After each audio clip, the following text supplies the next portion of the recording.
Hello, and welcome to the podcast that tries to answer one simple question.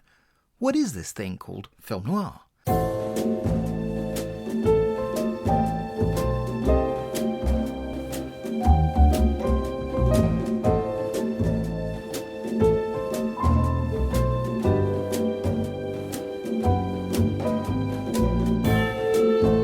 I'm your host, Sergio Angelini, and welcome to Tipping My Fedora, where we discuss movies, books, TV, radio, and much more besides, all from the darker side of the street.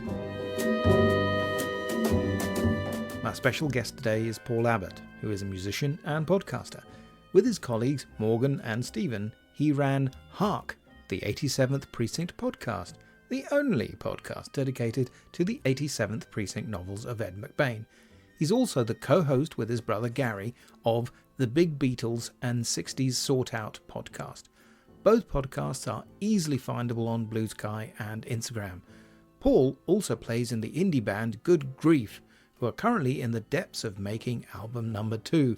Find them on Bandcamp and all streaming services. See if you can spot the song with the McBain inspiration. But now, let's go solve some cases with the boys and girls of the 87th Precinct as created by Ed McBain. Paul, it really is nice to have you on the podcast. Thanks so much for joining me. I'm really grateful. Thank you very much. Thank you for asking me. It's nice to get back into the waters of crime fiction, which I've been sort of sitting on the sidelines of for a little while. So thanks for the invite. I can't imagine why you'd want to sit on the sidelines of crime fiction, but let me suck you back in. It'll be great. Before we get talking about wonderful McBainy things, let's start with my icebreaker question, which is, what's your definition of film noir? So, film noir, it's a good teaser, this one, a good puzzler to think about, really, because every time you think you've settled on something, you come sort of unstuck, really, I think. For me, I think it's films that are demonstrating characters with a particular type of moral ambiguity, I think is where I find it, and it's usually the hero, quote marks, of the piece that's the one with the moral ambiguity, where you're sort of, as a viewer, you become sort of unsure of their motivations or how they're going to play out, what their actions are going to be. Because the villains are very often the easiest people to understand in crime fiction because they have very straightforward agendas for the most part. And it's the heroes that you sort of see struggling with their place in the world. Then I suppose on top of that, you've got the aesthetic of it as well, which of course is a period thing, and then there's the noir and the neo-noir, etc. and stuff like that. But, those sort of stylized portraits of places, cities in particular, and what do they conceal and reveal in the shots, and our old favourite expressionism in filmmaking as well, usually there somewhere along the lines. So it's, quite an umbrella term, really, isn't it? Because you can sort of have all those little subgenres within there. You can stick a comedy underneath it, but more often than not, it's down the line crime. I definitely try to make the case for comedy, crime, noir. It's there are a few that fit in, not enough, I feel. But it is amazing, isn't it, the way it gets glued on top of a whole bunch of genres. Some, I think, more convincingly. There are others, but there's always a 2 or 3 that I think totally believably work within it. It's that thing, isn't it? It's, you see it, you know what it is, basically. And usually, if we accept that there's a broad definition at work here, is there a noir or neo-noir that you remember seeing early on and that made you think, oh, hang on, I've heard of this film noir thing, maybe this is what it is? Is there an initial film, something, a primal noir moment? This was another ponderer. I think partly because, when you're younger, there was fewer channels on TV, and if there's a film on, you'd watch it, whatever it was, and it was probably something then. But the one that I most sort of recall, this is something that I talked to a couple of other people about, and they said, oh yeah, probably that as well, which is The Third Man. And I know you've had guests who've given this answer before as well. But the reason for that is we had a year in school where we could do an extra GCSE, and the extra GCSE I did was media studies.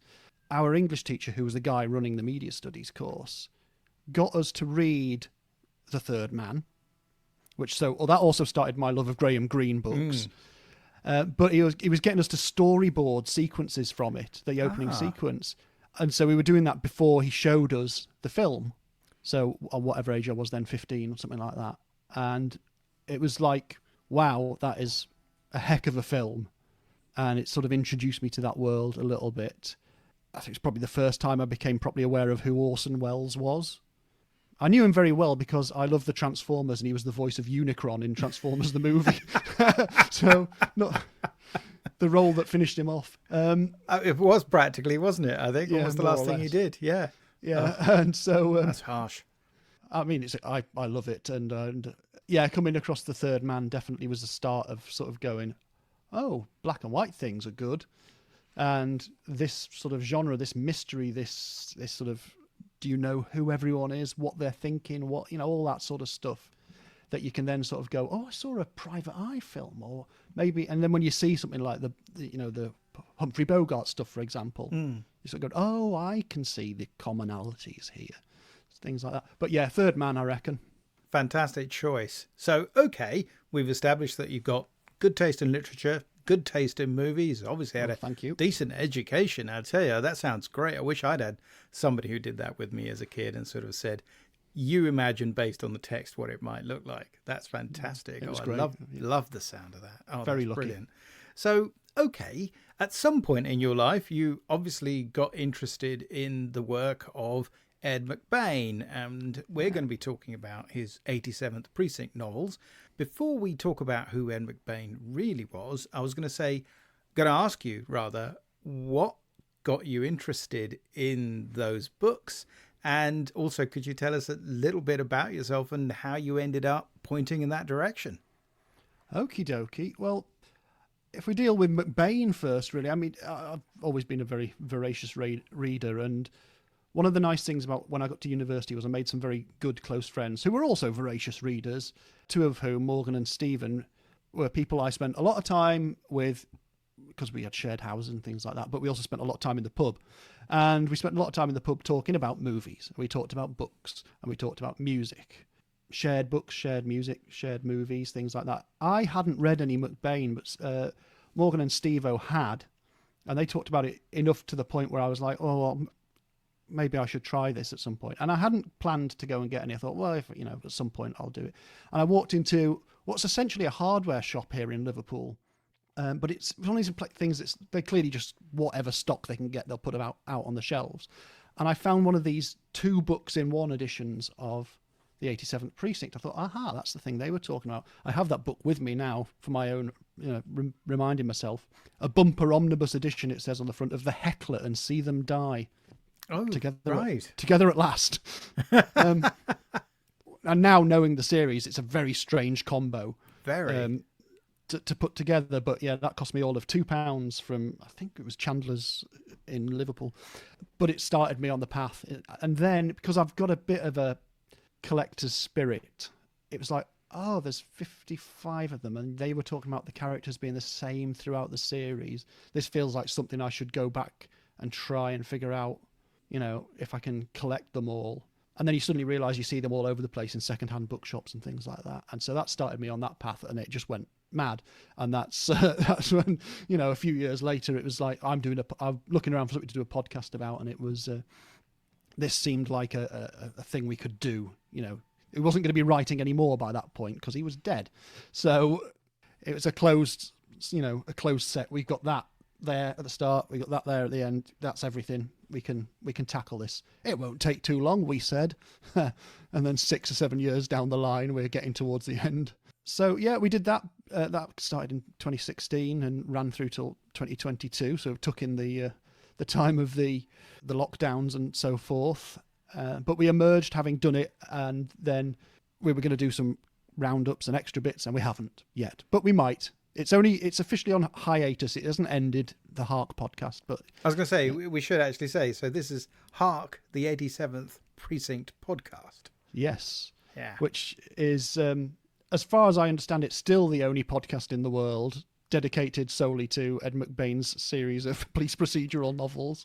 I have not found another one, so I certainly listen to it on that basis. I've not been matching and comparing with other sites, I promise. Oh, fair enough. That's good. I've been faithful. Yeah. No, it was good to have a niche like that. I think that's the joy of podcasting, isn't it? You can plough a very specific furrow. But we also did like spin-off episodes about other things to do with Ed McBain. So me particularly leading the podcast is I'd get guests on to talk about something like his sci-fi work, which is a thing that most people won't know that Ed McBain did. So there was a TV episode called Appointment on Mars. So I got a guest on to talk about that, and then we'd talk about some of the 87th Precinct TV series that featured Leonard Nimoy, and then an episode of Star Trek that featured Robert Lansing, who played Steve Carell, and things like that as well. And looked at some of his juvenile fiction and some other films, which I'm sure we'll get around to at some point as well. But it was great. It's nice to do that, and it's nice to do that with my two best friends, and I do miss it. And maybe we'll be back eventually. Oh, well, it'd be great if this was a way to encourage you to re-engage, because let's see what the response is. I'll let you know, I promise.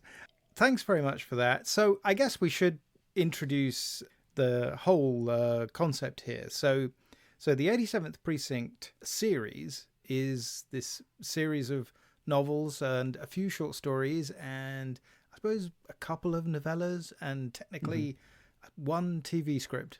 I think that's roughly the entire corpus as written by Ed McBain. And Ed McBain was a pseudonym for Evan Hunter. And Evan Hunter was a writer who was originally an Italian-American, actually born Salvatore Lombino. And at some point he decided, I think, was it an editor who said to him that he'd probably have trouble selling fiction as Sal Lombino or S.A. Lombino. And so he had his name legally changed to one of the pseudonyms he was already using, right, which was Evan Hunter. Yes. So Evan Hunter went from being literally just a pen name to being his name. And the family is already married and had kids by that. Well, had he had the kids yet? Perhaps not. But, his wife clearly adopted the name Hunter as well. His kids didn't know any other name. So the Lombino name for him just was dead in the water, and he wouldn't use it. He wouldn't respond to it. So... yeah, it's interesting, isn't it? It's a big part of his psychological makeup that he can't shake off, and it was asked about for his entire life, and he addresses it quite often in the books for someone who doesn't want to talk about it. So. I know, I'm always fascinated by, and we'll talk about it later, because it's all the kind of rubbish pseudonyms he has for the deaf man and things like that, which are like El Sordo being my particular favourite. Yeah. But that's because it's Italian.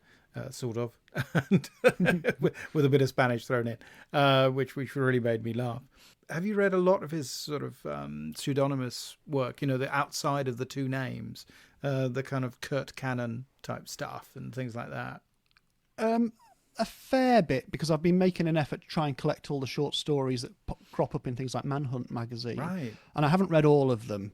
But I have been, as I mentioned, my sort of collector's nature is try to find them all. Mm-hmm. And it's nice that people are putting up, PDFs of some of these things that would be otherwise absolutely inaccessible on things like the archive.org website and stuff like that. And occasionally a new tranche of missing ones will turn up, and you can dig in and find things. I've got the list of things in front of me here. It's a lot of short stories.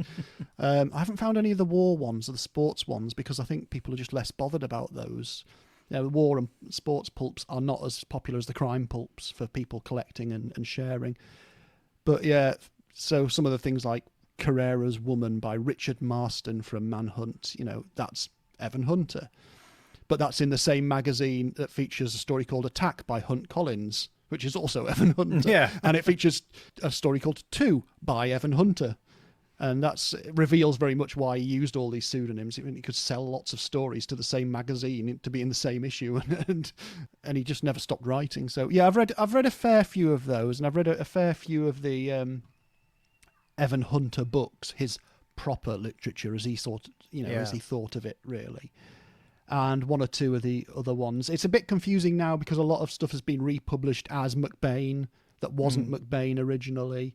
Then there's some one-off names as well that are there. So, do you know what? I'll do a quick rundown of all his names so people know what to look out for.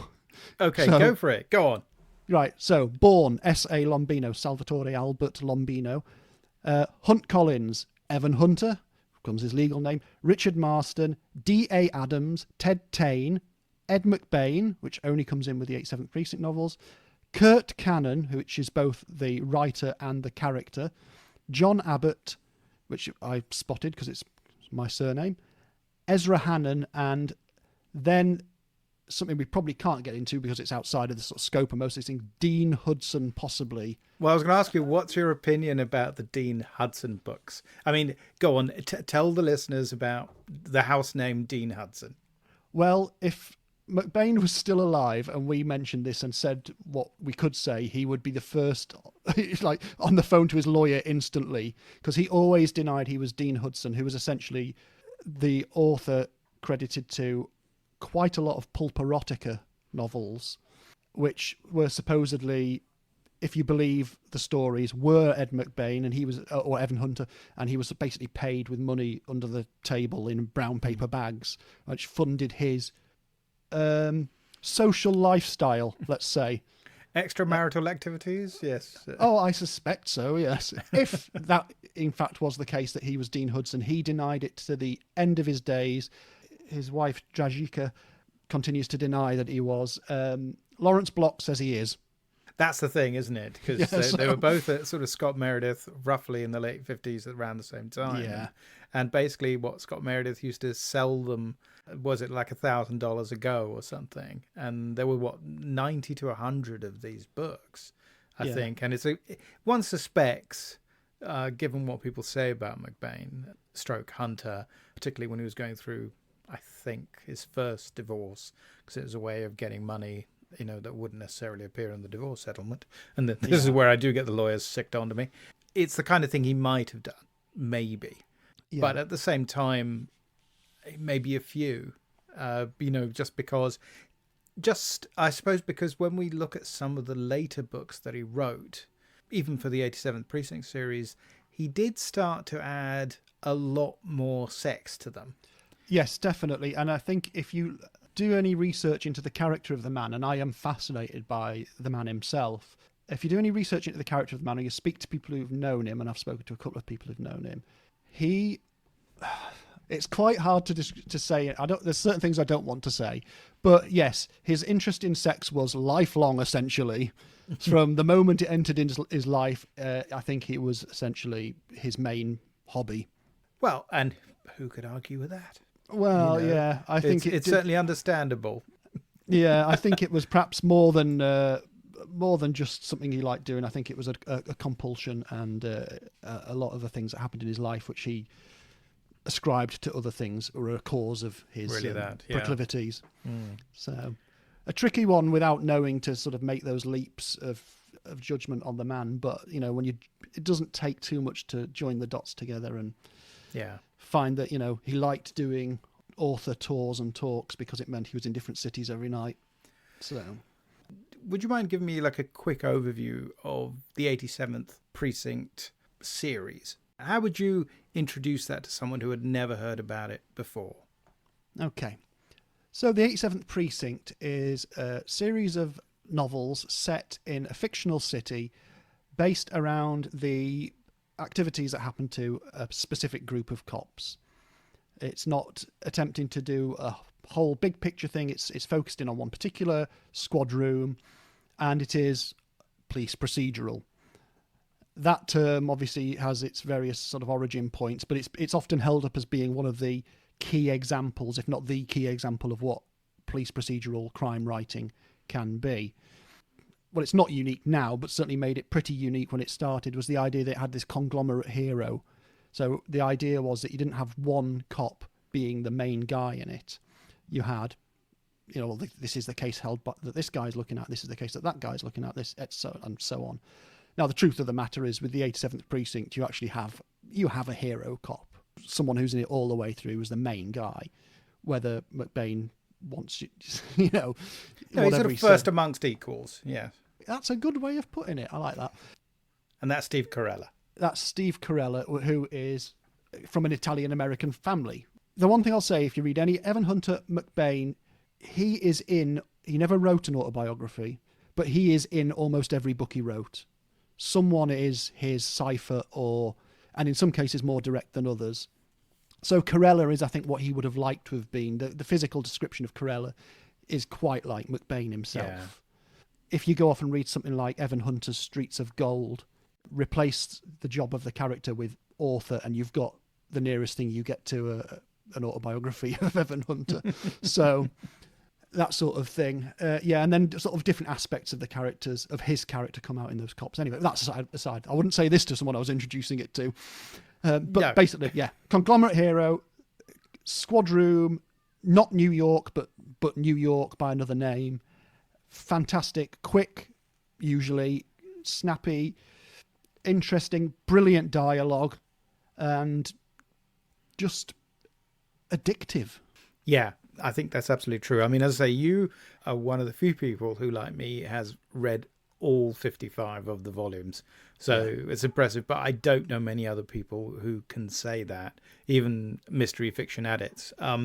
But I think it's probably fair to, give it a minor bit of context to this. We sort of went back and forth on this a little bit, but I suppose, okay, so I think if we want to talk about the police procedural as a genre or subgenre, it's probably worth saying that I think he definitely popularized the form. His books start coming out in 1956, and it's certainly, I think by this point, the longest and the most consistent series of its kind there's ever been. It did have some origins from before then. To my mind, the earliest popular example of it would be the Maigret series by Simenon, in the sense that it's about a cop and it's about some of his colleagues. And although his cop is always front and center, there's no getting away from it, that mixture of public and private, the domestic sphere and the work sphere, and that sense that you get to know what this man is really like, and that being important and not therefore just being a remote detective, as in so much fiction of the 20s and 30s, shall we say, this kind of aloof genius figure, but instead he's just someone who has good instincts about people. He was, when he's asked, do you have methods, can you explain your methods, Monsieur Maigret, he always says, nope, I don't have any.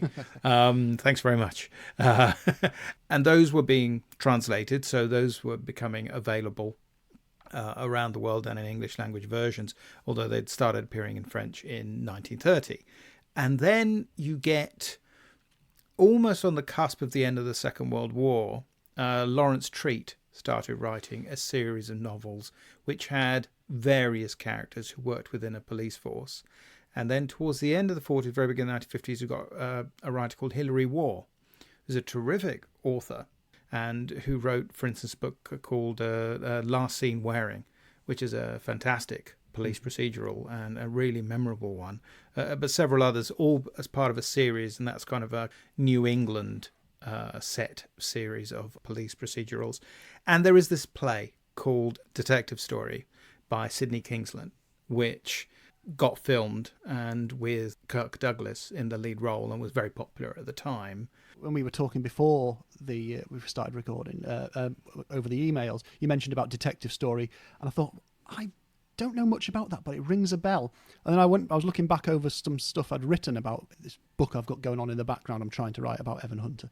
If you want nuggets of like absolute pure trivia to do with Evan Hunter, Detective Story was a Broadway play. It becomes a film later on, but it was done by quite a lot of amateur dramatics groups, of which Evan Hunter and his wife were members of an amateur dramatics group when they moved up to Connecticut. They were in the Poundridge Players, and in 1957 he starred in Detective Story on the stage. Fantastic! He played Charlie the burglar. I had no idea. That's brilliant. Yeah, it's great. It's amazing the things that you find in sort of well-to-do areas that have their own local papers, and they have all these social columns in the 1950s. So anyway, there you go. I knew I'd heard it somewhere, and I found that weird little link. I think they all helped to build what we understand to be the police procedural as a form. Beyond that, we have to add something else, and I don't know how this is something that interests you or not, but there's something very interesting about the role of Dragnet.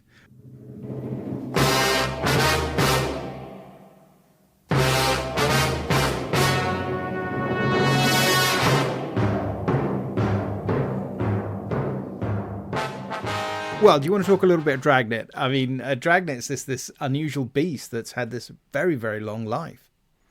But yeah, so anyone who's read the 87th Precinct will have spotted, particularly in the early part of the series, lots of references to Dragnet. And obviously that starts on radio for the best part of a decade and is, Joe Friday becomes a household name. Then it gets that TV series from the early 50s. It gets a film in the mid-50s and it comes back in the 60s and all that. So the ubiquity of that idea of having the straight cop in particular settings played almost as if it's ripped from the pages of reality type thing is very, very important in what Hunter does with the 87th Precinct stories, McBain does with the 87th Precinct stories. The other one as well, I think, there is Naked City too, which is as that phenomenal film in 1948, but that has a TV series. It starts a bit later on, but that film itself is so good, and that's proper, like, what's the phrase? There are 8 million stories in this city, and this is one of them, which is very much all of those things sort of create that vibe of semi-documentary sort of style. At no point does McBain present the 87th Precinct as if it's being looked at from the outside. You're there with the cops in the room, but he does do that verisimilitude thing of including photostats of things like fingerprint cards or all these various codes that they have for the different B sheets and DD reports and all these sorts of things and all the stuff that comes out of the police lab and things like that, which adds to this sort of sense of reality because he did go and do his research. But yeah, Dragnet is so clearly a massive thing that couldn't have not influenced him. And that's why he's obviously keeps putting these cops saying, "Who do you think I am?" Joe Friday, or, type thing. It is fun, isn't it? I mean, I think all the references to there are several in the early books in the series. In a way, it's quite fun to see how those references will sort of change as the series progresses. By the time you get to later in the series, of course, he's referencing not Dragnet, but Hill Street Blues and Kojak. And Kojak, yes, and in fact, we'll get on to Hill Street Blues maybe a little bit later. Yes. I know you've got some interesting ideas about that one. So we start with this idea of the kind of the corporate hero. The thing about Dragnet is that it was all meant to be based on true stories from cases from the files of the LAPD, and the LAPD was in fact very heavily involved. And eventually, in fact, it led to a kind of, not a spin-off, but it must be said, a bit of a copy, but quite a good one called The Lineup, which was the San Francisco Police Department from their files. I don't ever imagine that they were probably that closely based on reality for all the obvious reasons. I think they probably couldn't. Apart from anything else, I think they'd have gotten sued on a weekly basis. So I think that's extremely unlikely. But nonetheless, that was very much part of how you were selling it, this idea of, no, this is telling you something that you haven't really seen before because it's realistic and it's about how these things really happen. And so, I love all the kind of diagrams and photostats and little explanations that you get inside the books, particularly in the early books, I think. So how did the series come about? Isn't it all the fault of Earl Stanley Gardner's Perry Mason series? Isn't that right? Kind of. Evan Hunter's born in 1926, and then the 87th Precinct starts in 1956, by which point he is a successful novelist. He hadn't been for long, but he had become one already at that point. So he'd done a lot of hard graft with these stories going to the magazines. He'd done Western sci-fi crime, sports, and then he'd essentially done a few books here and there, for a couple for kids, sci-fi type ones. He'd done a couple of sort of general crimey sort of things. But then Evan Hunter writes The Blackboard Jungle, and that's it. That's the smash he's waiting for. And also it's his proper book. So he's really excited about that. But he's still writing. He's a compulsive writer. He can't stop himself. So he's trying to find a publisher for a book called Cut Me In, which he'd written under the name Hunt Collins, and he sends it off to Pocket Books to try and get them to publish it. Or Scott Meredith does at the time, once his boss, now his agent. And their editor-in-chief, Herbert Alexander sort of goes, "Is this Evan Hunter?" Because he knew him. And he goes, "Yeah, it was." And he's like, "Fine, I'm not publishing your book, but do you want to come for dinner? Because Earl Stanley Gardner has been writing these Perry Mason books for so long now, he can't possibly keep it up." I don't know what led them to think that, because... probably because of the TV show, right? And his involvement in that, maybe? No, possibly, yeah. There must have been a reason, but they had the impression I get is that they thought there was going to be a big gap where Earl Stanley Gardner and Perry Mason had been on the pocketbook schedules. And so they're sounding out authors, and they ask Evan Hunter, so do you think you could do a sort of continuing series if we start with, 3 books or something like that? Evan Hunter says, well, I'll have a think about it, and then goes away and thinks about it, and essentially goes, well, I don't want to do the maverick character in the setting. He doesn't want to do Miss Marple or Poirot or anything like that, or Perry Mason even though Perry Mason has more of an excuse for the things he's doing. It's like the only people who should be investigating crimes are the police, is his theory. So he goes back to Herb Alexander and says, look, here's my idea. The hero is the squad room. Herb Alexander says, good, here's a contract for 3 books, get on with it. And you get 3 books in a year, and that's the start of the 87th Precinct. And then they go, let's have another 3, and so on. And then by 7 or 8 books in, it's so established a series that it stops being paperback first, becomes hardback first. And that's obviously the point where it's like, yeah, this is making a big impact. But in fact, I think those first 3 books, which are Cop Hater, The Pusher, and The Mugger, in that order. Am I getting the order wrong? I think those are the first 3, aren't they? Yeah, Cop Hater, The Mugger, The Pusher. There we go. And Cop Hater is a very interesting start to the series, just because it actually reuses a kind of Agatha Christie plot idea, but uses it in a way that you hadn't seen before, not with the cops. And in fact, those 3 books, all 3 of them, I think the rights to them to make a movie were snapped up pretty fast, weren't they? So I think they had a certain kind of impact right away. Yeah, they definitely did. Cop Hater is brilliant. Because it's the first in the series, it gets to do something that none of the other books could do, which is introduce you to a squad room full of men you've never met before. You don't know who's going to be important. You don't know who's going to last the course of the book. I mean, you can sort of guess from the title Cop Hater that something bad's going to happen to a cop, at least one cop, but you don't know by the end of that book what's coming next. You can only do that once.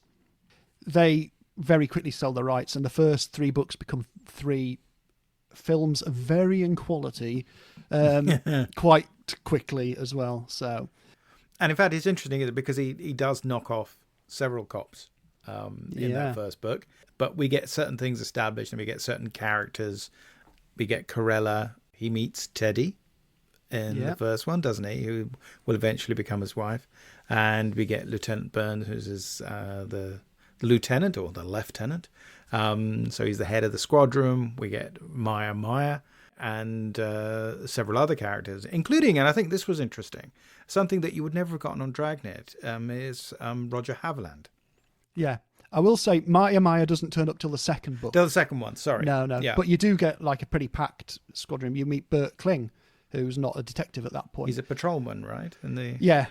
And Hal Willis even, who's sort of the second tier of story characters in there, but he's there from the first one. So I have a little chart in front of me here with my dossier of character appearances. If anyone gets killed, I put a little X in a box, and that first book is the one that's got 3 X's alongside it. But the very clever thing that he does, like I say, is he introduces Hank Bush, David Foster, and what's the other one, Michael Reardon, in exactly the same way as he introduces all the other characters. He doesn't skimp on description or stuff like that. And so if he'd have chosen to save any one of them but kill off Corella, you'd have had 50 years of that description of Mike Reardon every time he appeared or whatever. Yeah, Roger Haviland, the first thing they do, it's like, it's not just a bit of a bad cop. He is an absolute git. What's an international word for that? Bastard. Yeah, shitbag. Yeah. He's not nice at all. A thing they didn't carry forward into the TV series. There's a shock. But you would never have had it in Dragnet. You wouldn't have had it in the lineup. Famously, there was, I think, when Dixon of Dock Green started in the mid-1950s in Britain, which was a spin-off from The Blue Lamp, a movie from the late 1940s. And brilliant you had the film. character of George Dixon, who had actually been killed off in the movie, apologies, spoilers, but was revived for the TV show, which then ran for 21 years. But famously, there was a fairly early episode about a bent copper, and they wouldn't do it. They just wouldn't do it. Yeah. And here instead we've got a copper who's nasty and is violent and is just horrible. And it's one of the ways that I think those books distinguish themselves, and the way of being realistic about people as well. So one of the things about it, of course, there's a lot of really witty dialogue, but it's also quite plausible because the kind of speech rhythms are quite carefully replicated so they actually do sound like people talking to each other back and forth. And in those books, quite often you will just get, like a whole page, and it might just be a back and forth and dialogue. I mean, sometimes it's because they're questioning a suspect or something, and so it's just that. But sometimes it's just the detectives talking to each other. You talked about it being addictive. I think certainly that's always an absolute highlight. You says, oh, great, I'm going to get some dialogue now. It's going to be really good. And he never lost the touch for that. The last book, 2005, is just as funny. Well, none of it's just as funny, but it's still very funny, still witty, still very engaging. I think that's amazing. Yeah, it very rarely do you ever come across a bit that you think, oh, this just doesn't feel real. I was reading Tricks, and I read Killer's Wedge, in fact. And Killer's Wedge, a brilliant sequence where it's not just two people talking. You get the conversations overlaid, so it's like you're in the office and it's happening all around you. You're getting 3 lines here from these guys talking, then you're hearing the next bit, and he does it without spacing in the paragraphs and things like that. And so it becomes so it rattles along in you really do feel like you're in the mix of it. And that's a great example, isn't it, of how he tried, and I think succeeded a lot of the time in really varying the books. It's not like a TV series of that era when you just have the same thing every week, and you'd get to the end of every episode and you just hit the reset button, and the next week it's like it never happened. So, you're horribly sad one week and you're completely fine the next week. And here you've got a book that combines 2 completely different plots. You've got a siege with this woman who holds basically the squadron hostage with nitroglycerin, while some of the cops are out there trying to solve a traditional locked room mystery. And part of that, they're complaining and saying, who does a locked room mystery? This isn't a John Dixon Carr story. Why isn't John Dixon Carr here to solve it? I just find that so clever. It's so aware. But the point is, he can do both. It's a perfectly good locked room mystery, and it's a really good siege story. So it's a thriller and a detective story all glued together, and it's a terrific book, I think. I mean, Killer's Wedge has been filmed multiple times, although mostly not in English. Yeah, I've got a list. I mean, the list of adaptations of these, I think Killer's Wedge possibly takes the record for the most adaptations. He himself tried to get it put onto Broadway. So this is something you should know about Ed McBain. If people don't know this, he was essentially a really frustrated theatre writer as well, writer for the stage. He could not succeed getting stuff onto the stage, but he tried constantly. And the reason nobody knows this is because it never worked. I think he got one play on towards the end of his life, and he was booted off a couple of other things, and he always had something in production. So Killer's Wedge didn't get on the stage in 1958, but it did get on TV in 1961 in the 87th Precinct series. It became a film in France called La Soupe au Poulet. Please forgive my terrible pronunciation of that. That was in 1963. And this is another interesting one here. Well, most people will know about High and Low because it is a phenomenally good film based on an Ed McBain book. Most people don't know that the year after, Toho did another McBain adaptation on this book, which I've never seen and never be able to find a copy of. It's got a weird sort of title that in Japan that translates Fright Time or Time of Fear, something like that. Right. Kyofu no Jikan. Then there's a French television adaptation in 1968. That's the first episode of a Czechoslovakian series in 1970.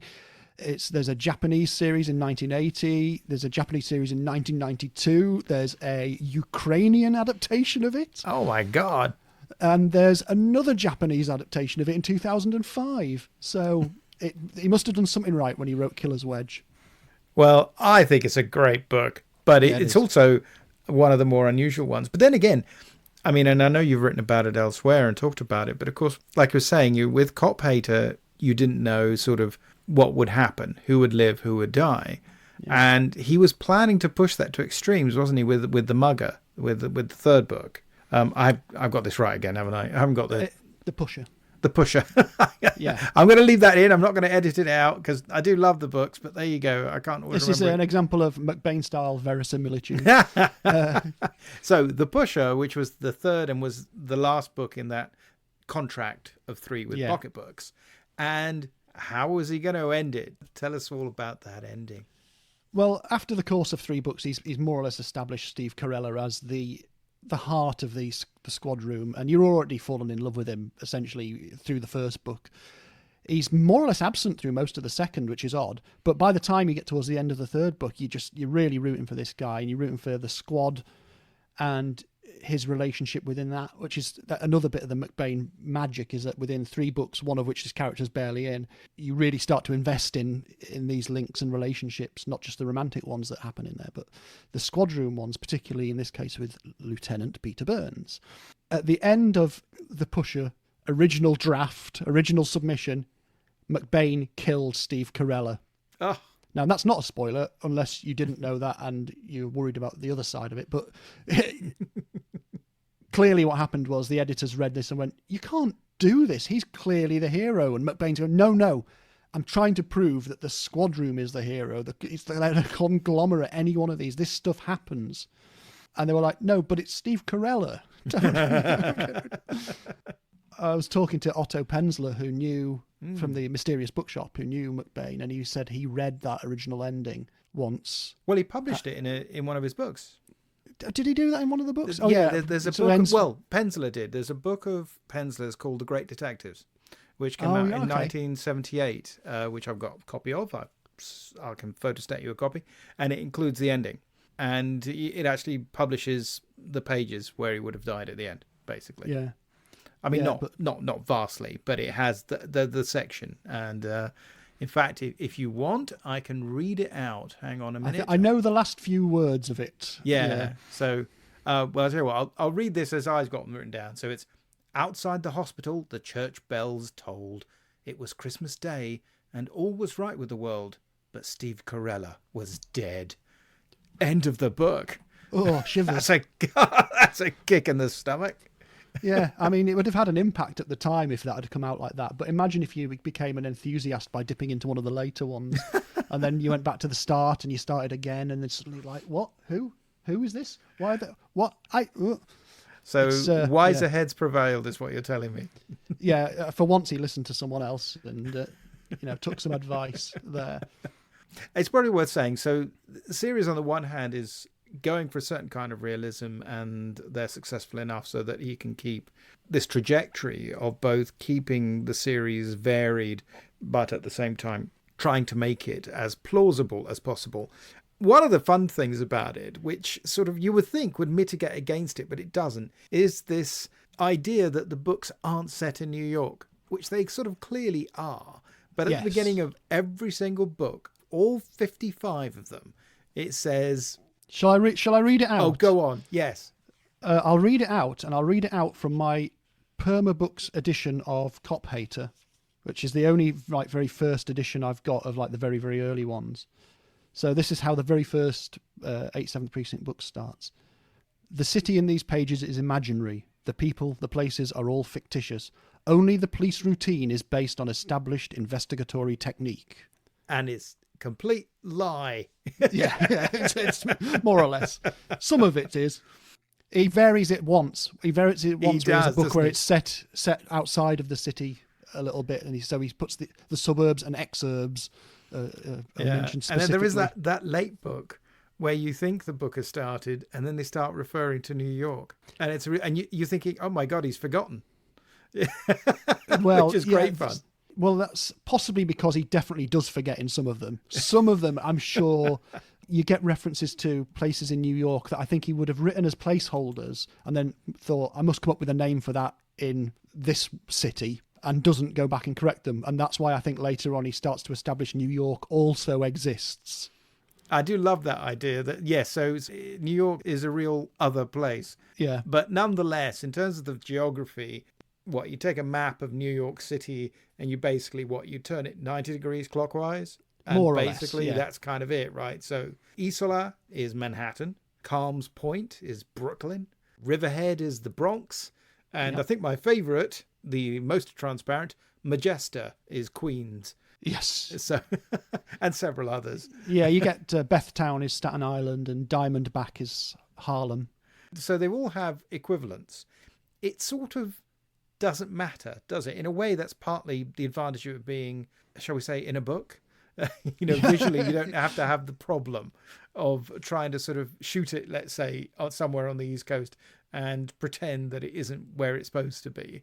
But I mean, obviously, Kojak would be a good example where they did X amount of shooting in New York, but nonetheless, most of it was done in LA, just trying to make it look like New York.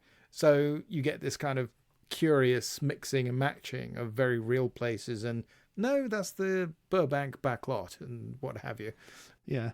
He has this pretense, and in a way, it's quite beguiling. There's a charm to it, isn't it? I think definitely. Really. Yeah, and because you very quickly start to put the pieces together, all right, so if he's describing that as that, then this must be such and such in the real world.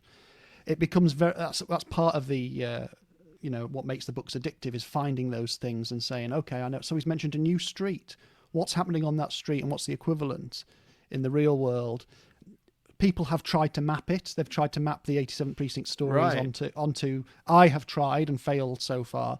But there are some big obvious things, like the 87th Precinct itself covers what would be the Upper West Side in Manhattan, which if you grow up in, as I did, the 80s and 90s, that's a very different sort of socio-economic space than it was in the 1950s.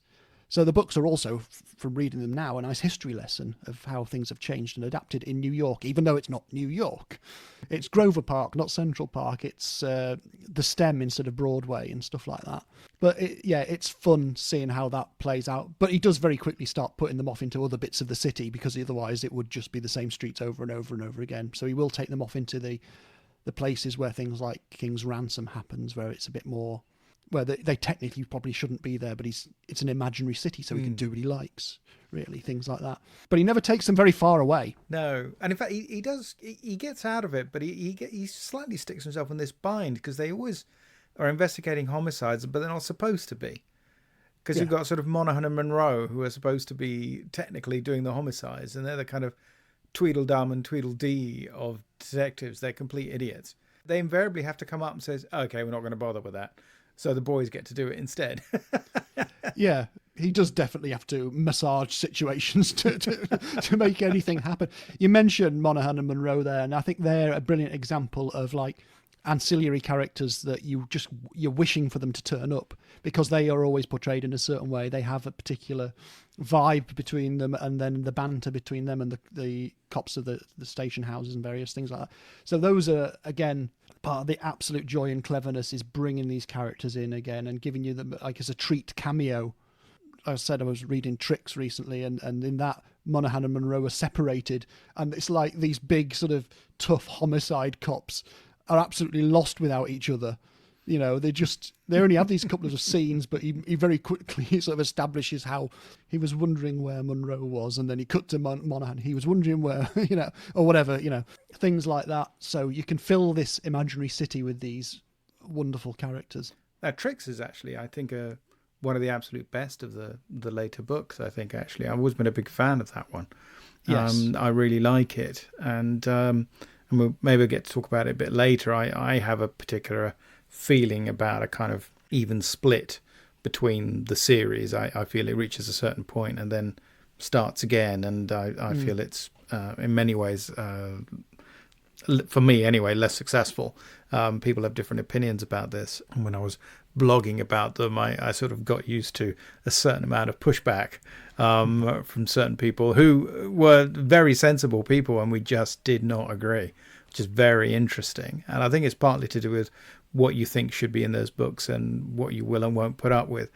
I think that there is a interesting quality to how big the cast gets, and so you've got lots of potential different flavors, because while you kind of always want Maya and Corella and to be in it, Cotton Hawes is actually one of those characters who starts well, but then I feel slightly fades away. It's really odd. He gets used less and less, it seems to me, in some of the later books, for instance. he gives him an attitude or a habit, which again is very reflective of Evan Hunter's proclivities. He's the one that likes the ladies, and he becomes a bit of a. That's his stamp in later books, and he doesn't do much else with him other than have him daydream about, women. I mean, we probably ought to mention one aspect of it. I was going to save it for later, but the way that it handles time in the books, I think it is, again, talking about charm and the sort of slightly fantasy element. I mean, sometimes, the books are frequently extremely specific about the time of year. So it'll tell you even what day of the week it is, and sometimes it's one book picks up 2 weeks after the previous one, so you're in the same month, and it literally you talk about that happened 10 days earlier, even though the book is maybe published a year later. But there is just no getting away from the fact that we start off with Teddy and Steve, and Teddy is is a witness, isn't she? She's a kind of this woman who Steve Carell meets, and they fall in love and they get married, and in the second book they're on their honeymoon, and I can't remember how quickly she gets pregnant, but it's pretty fast. And they find out, in fact, in Killer's Wedge, which is a fantastic book. So that's about 1960, so roughly 4 years have passed, and they have twins, and I think by the time the series had ended 35 years later, I think the twins had they actually become teenagers yet? I mean, just maybe. Just. So basically, they're running at about what, sort of 3 or 4 years for in 87th Precinct years is equivalent to 1 year in regular years, and even that doesn't really work, because I think Maya is about 37 and so is Corella, and they're basically that age for the whole time, aren't they? Nothing makes sense if you take it at face value. So he's done that thing. He kind of freezes time, and then he refers to that quite a lot in the books. It's like, in fact, again, in Tricks, you said something about an hour seemed to last a year in 87th Precinct. But it's great because it means he can use it as commentary on the time that it's set in, which is what's brilliant. I mean, this is a bit like the mapping, try to draw the map.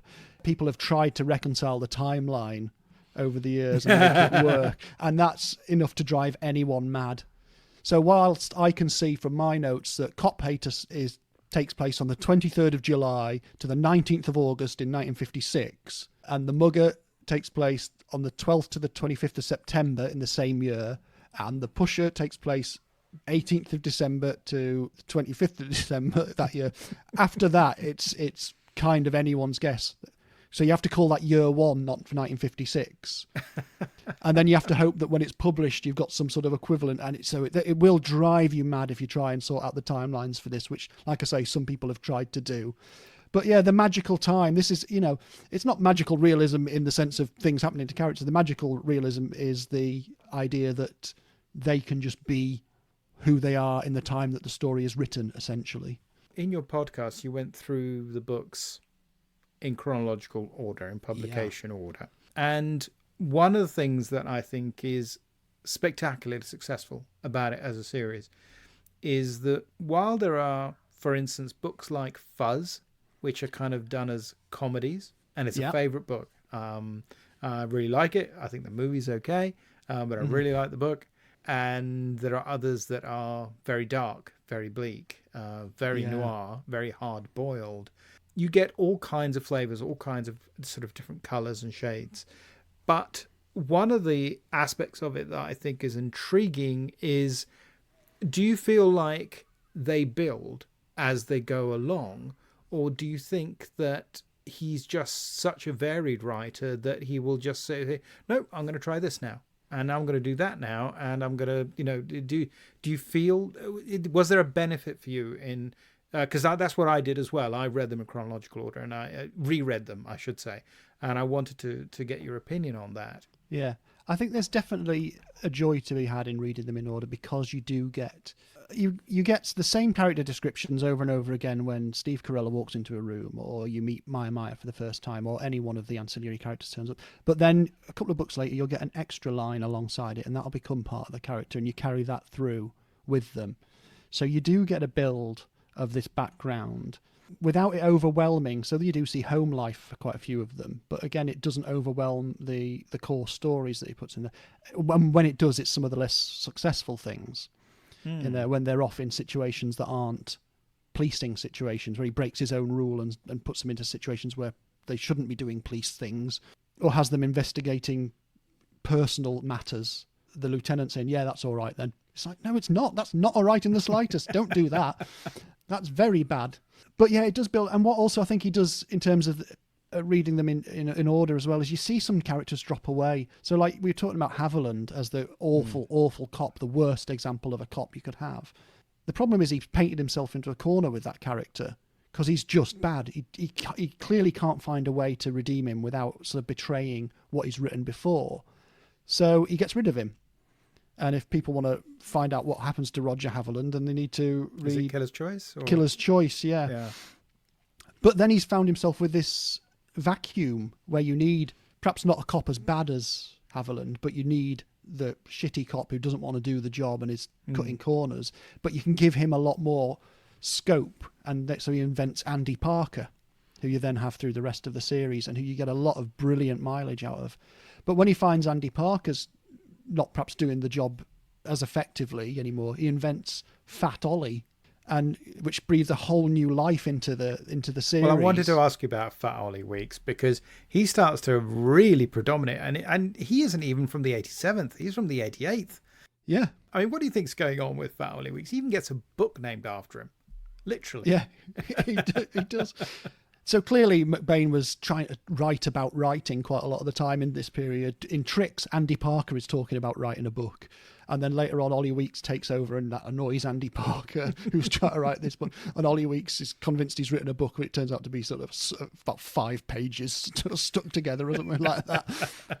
McBain clearly wants to have a character who is terrible but brilliant. Andy Parker's terrible and bad at his job.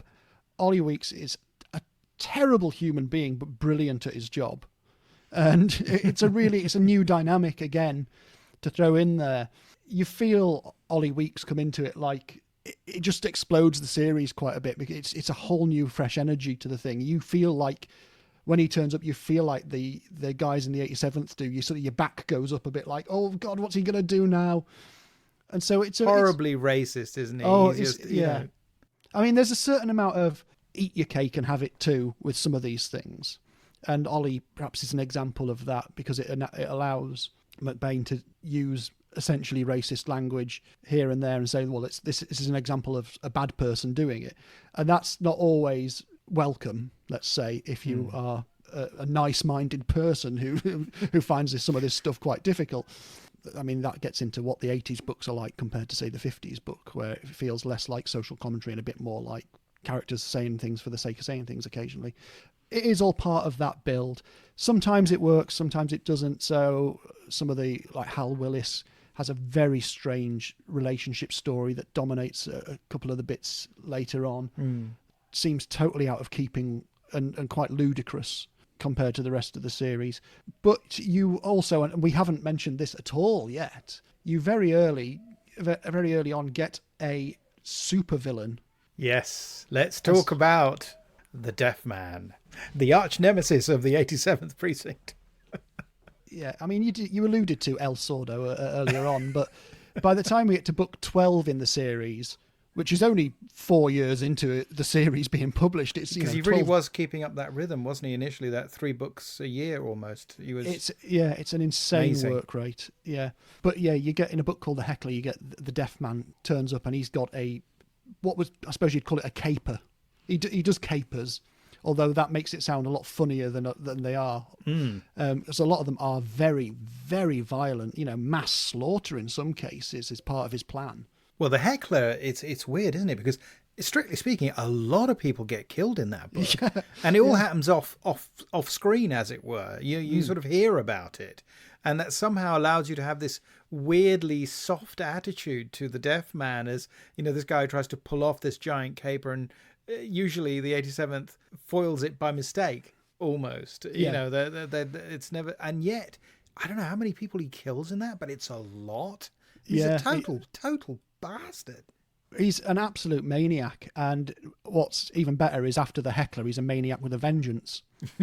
So he'll give you a break of a little while, and then he'll give you another deaf man story, which, you know, if you're being strict about crime, you know, that wouldn't happen. You know, these things would not happen. If someone did what the deaf man did, he would have been hunted by the FBI, the United States Army, everyone. You know, and he would have been run to ground very quickly. But he's a very, very enigmatic character. So you get these little... Well, he is kind of like a Moriarty thing in that one, isn't Yeah, it? 'Cause and it's almost like at Reichenbach Falls, almost, isn't it? He sort of dives into the river and isn't seen again for 8 years. Isn't that roughly it? Yeah, essentially, yeah. So you see him in the heckler, and then he turns up again in Fuzz. Which is this comedy. Yeah, which is a comedy. And like you say, he always somehow manages to turn the 87th Precinct into these... Well, I think they describe it as like Keystone Cops, don't they? You know, they're bumbling. Somehow he ties them in knots, but yet somehow he gets foiled. It's an incredible addition to that when you're reading it through aspect of it, that you start to see someone come back. And as this vendetta builds, and it focuses in on Steve Carella particularly. And McBain wrote the deaf man as like, well, what can I have? Who would be the opposite for Steve Carella? And you can write that sort of in character terms, but it's like, well, Steve Carella's, the love of his life is his wife Teddy, who is a deaf mute, to use the parlance of the time. And so he's like, well, his nemesis should be deaf as well. Or is he? We don't know. Is that his, right? Yeah. his shtick? So that was an interesting thing to do there. But yeah, absolute maniac. So it's always interesting when he turns up. And most of the books he turns up in are all right.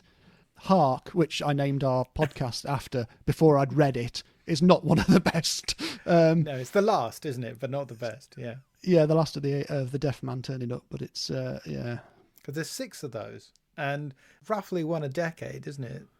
Yeah. Which is quite interesting. He did space them out. He didn't make it happen too often, which is probably quite a good idea. Yeah, definitely, because he would definitely have got bored if he'd have turned up. It would have been a different every week. So we're talking like it's a TV program. If he'd have turned up every book, it would have been something else. And well, it would have been like in that season of Doctor Who, where the Master is in every single story. You know, and that was kind of, you know, weird thing to do in the 70s.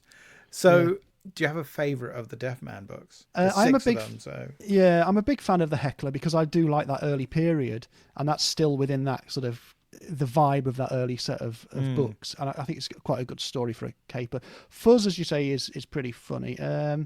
8 Black Horses, I haven't read that in a long time. I seem to remember that being okay. It's pretty good. It's just a little bit too long, but it's solid. When it gets to the point where he's sending cryptograms and things like that, it's, you know, literal puzzles, and there's tons and tons of reproductions in the book of these puzzles. It's all a bit, it feels a bit laboured as a notion by that point. When he's just being, you know, a maniac with a scheme, I think he's at his best. There's something brilliant about the third one, which is called "Let's Hear It" for the Deaf Man. Yes. Yeah. And but what I wanted to ask you was, I mean, you obviously you must have favourite books in the series, and I have a lot of favourites in the series, so I couldn't possibly boil it down to 2 or 3 or something. I thought it'd be great to talk about favourites, but before we get into favourites a little bit, I wondered if you could suggest maybe 3 or 4 jumping on points to the series for people who haven't read them before, and who, apart from what we've been telling them right now, who might be intrigued and want to say, okay, so partly I've got to go out and buy one and find it, and they're pretty much all on Kindle and ebook formats and tons of paperbacks, and they're out there. Yes. Some of them are a teensy-weensy bit harder to find than others, but most of them can be found, particularly if you've got an e-reader. Are there books that you would recommend as a great place to get into it at different phases, perhaps? Yeah, I think so. It's a bit of a funny one, because like you say, we're going on here about how great it is to read them in order and the build and all that sort of stuff.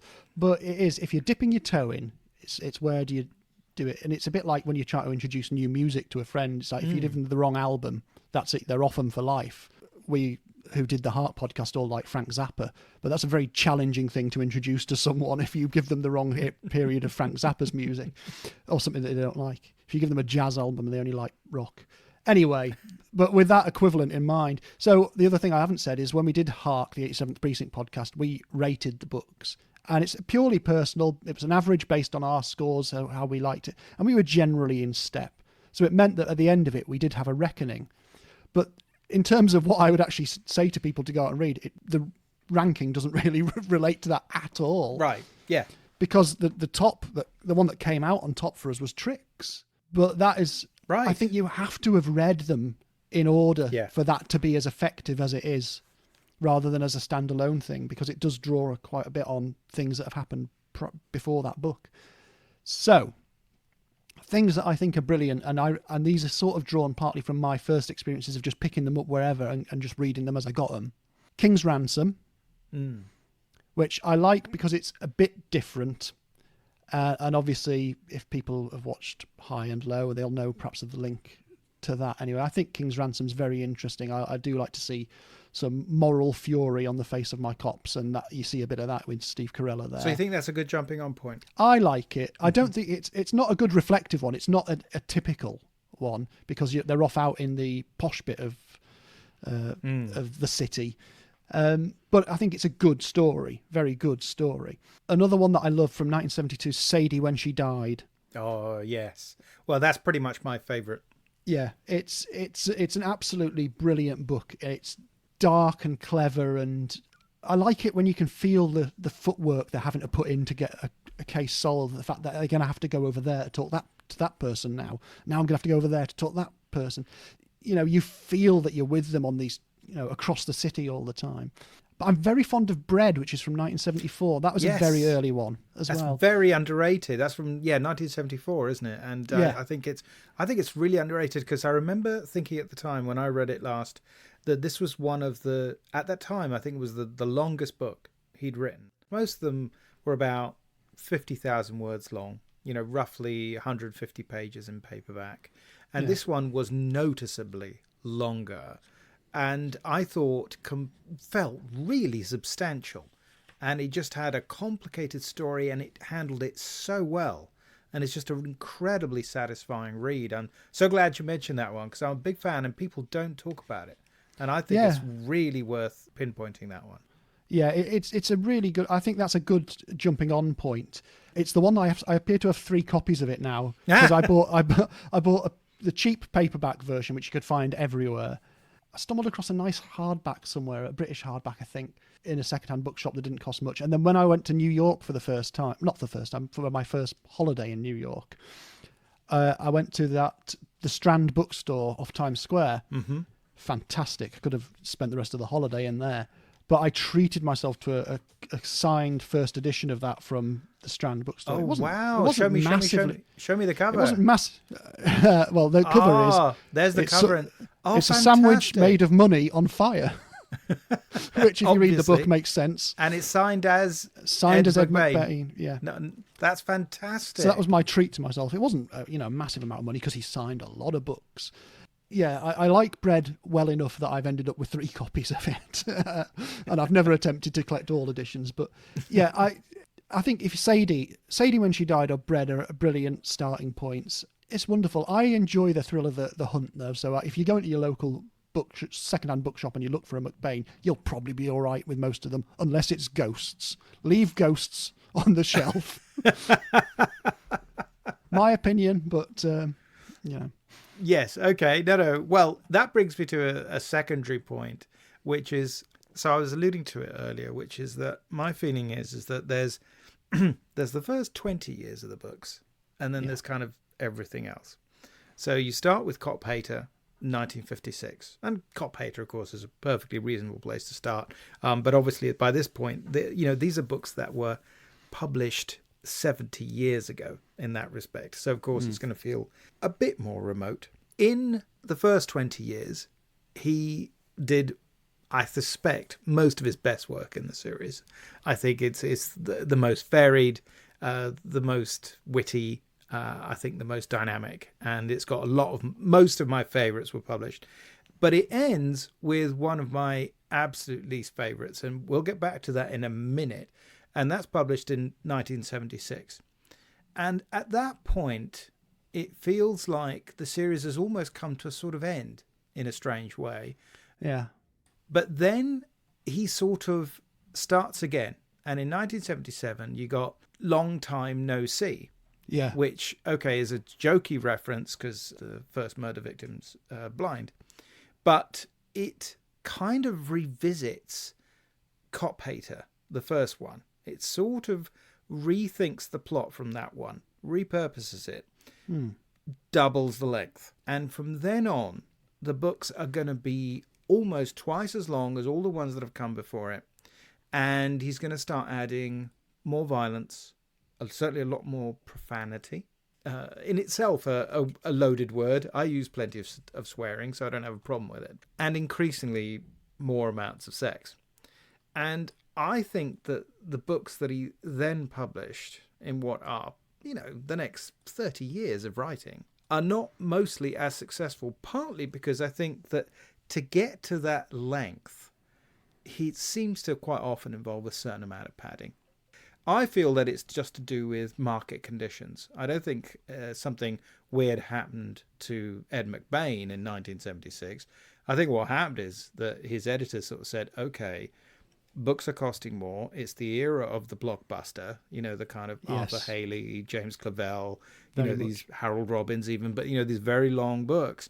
And since they're going to come out and pay hardback first, and you've got television that's now made massive inroads into particularly the genre, let's face it. Not just this, it used to be Westerns, now it's cop shows. You have to offer more bangs for your bucks. And it seems to me that that's sort of what happened to the series, which is not weird. It's a perfectly respectable reason for changing style. How do you think about that? That's always been my feeling about it. I agree. And one of the ways you can tell this is if you're looking for these books in secondhand bookshops, up to the period you're talking about, the first half of the 87th Precinct, let's say, you'll see them almost always as paperback. From then on, they're mainly hardback, blockbuster type presentation. They're obviously also made available in paperback as well, and you will find those, but you'll see a lot of hardback editions of some of the later books on shelves that you would never see of the early ones.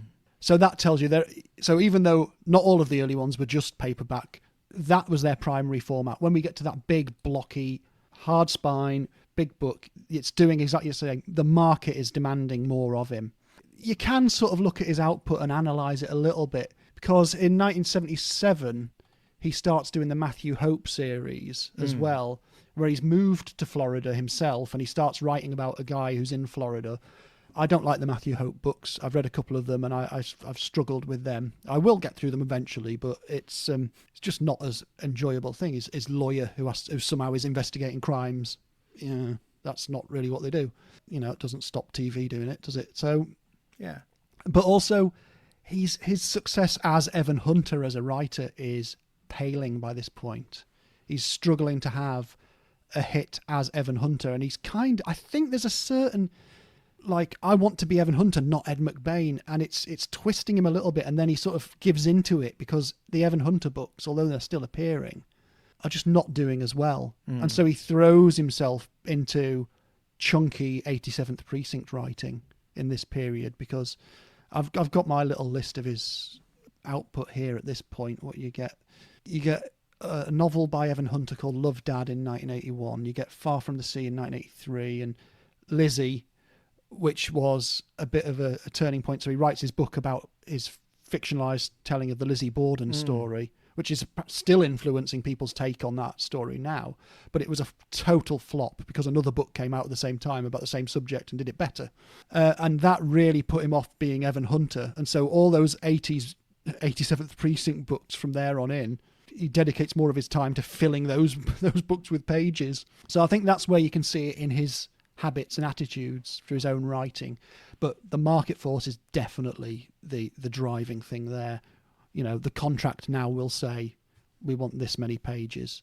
And I've got the list of the publishers up here as well. I'm wondering whether the big break is in that.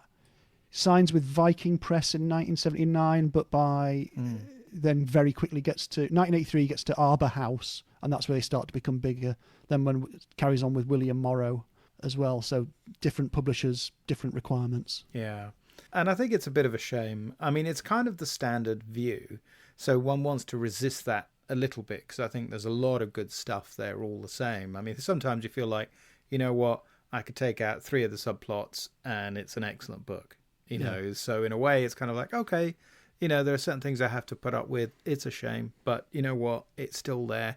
It's still good. He's still writing really well. And considering how long by this point the series has been running, I think is astonishing achievement, really. I mean, if you consider what happened with a lot of long-running series, you know, whether it's, you know, your Poirot, your Miss Marple or whatever. I mean, Miss Marple is only 12 books anyway.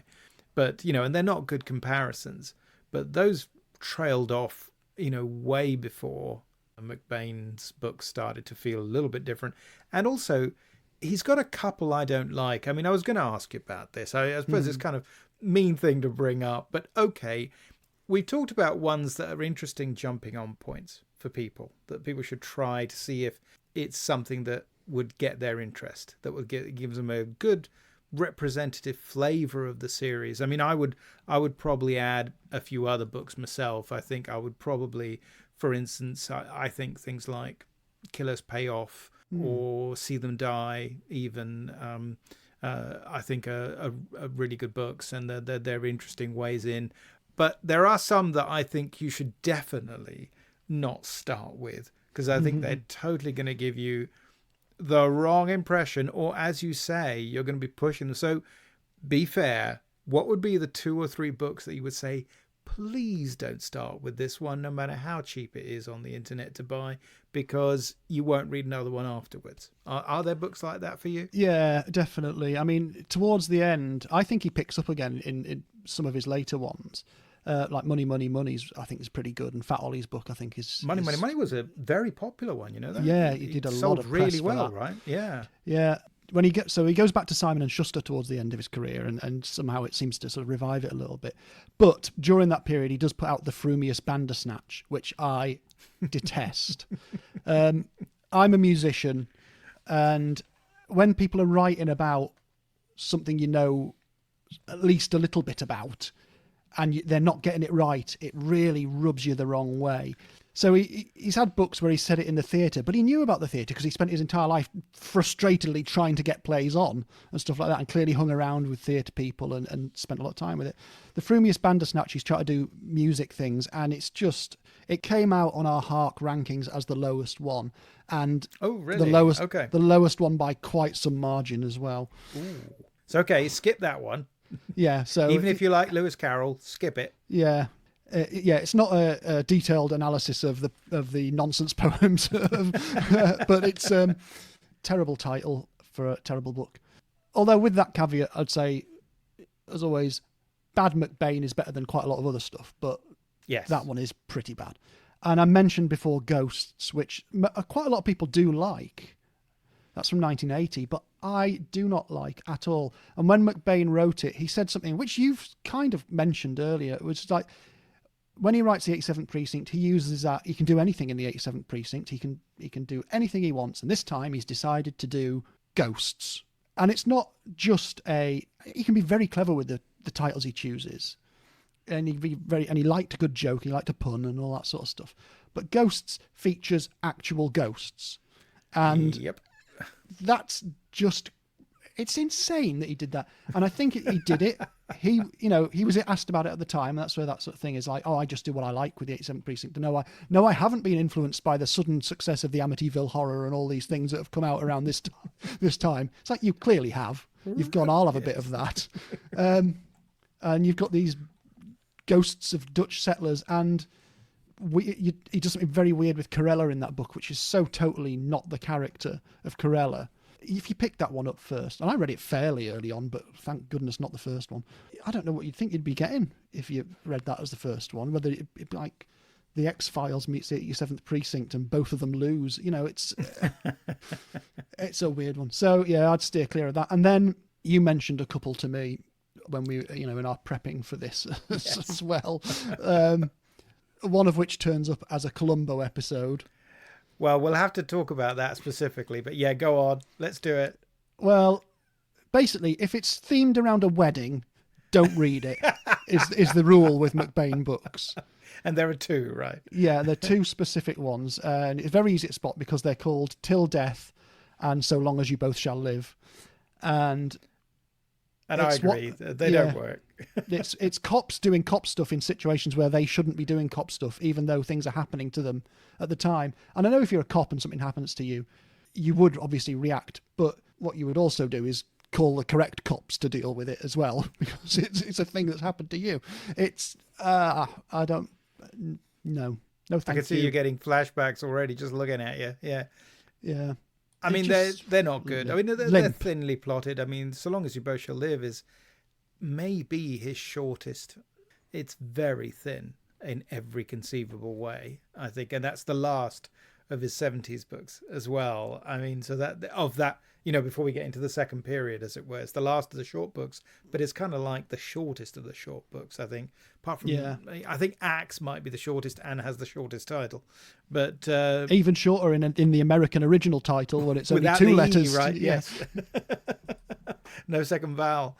But I guess we could quickly talk about. I mean, we should talk about a little bit of McBain on screen, because he, of course, wrote a lot of screenplays himself. Yeah. I think always as Evan Hunter. I think all his screenplays are as by Evan Hunter. I don't think he ever wrote a screenplay as by Ed McBain. Could be wrong about that. So, I mean, we mentioned the Columbo. Let's get the Columbo out of the way because it's disastrous and everybody thinks so. So, okay.